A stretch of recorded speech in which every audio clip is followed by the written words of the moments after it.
High five. Aldo is quickly becoming the UFC spokesman for not chasing dumb boxing bouts with annoying YouTubers. Don't expect Jose Aldo to entertain any fights against celebrities, YouTube or otherwise. The former featherweight kingpin and current bantamweight contender discussed the recent trend of freak show boxing fights, and while he's not going to judge anyone for taking them, it certainly ain't his bag. I respect everyone for doing these fights, especially when you're in the end of your career, Aldo said in an interview with MMA Fighting. When you're in the end, I think it's worth making as much money as possible because, in general, they didn't manage well their careers, so they are going down that path, and thank God this door has opened for them and they are making good money. But Aldo, no. To me, that doesn't make any sense and doesn't get inside my head. I have always fought for a legacy, I've always fought to make history and have my story told, and have people say in 10, 20, 30 years from now, Aldo was the greatest featherweight champion and went down to bantamweight and became champion as well. No money can buy that. To me, my legacy is worth way more than money.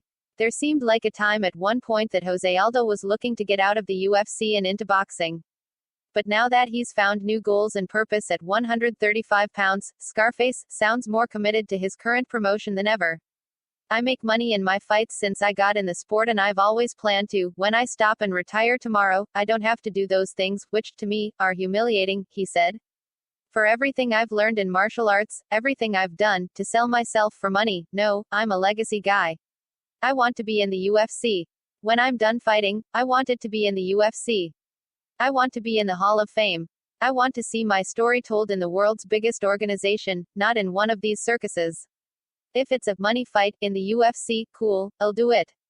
Outside of it, I wouldn't. Aldo mentioned the example of Dustin Poirier fighting Conor McGregor again instead of competing for the title, and also the possibility of a Poirier versus Nate Diaz bout. To me, it makes sense, just like it would for me to be in a super fight against whoever, he said. But to fight a YouTuber who spends his entire day selling content that has nothing to do with martial arts, I can't wrap my head around that. I respect that, but it doesn't have my attention.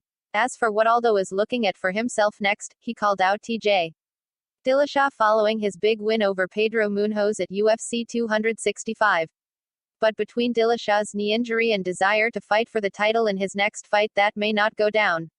Unfortunately, there's just not a lot of super fights at 135 pounds right now, although anyone in the top 10 would be a super fight for the hardcore fans. Punch the like button and kick the subscription bell.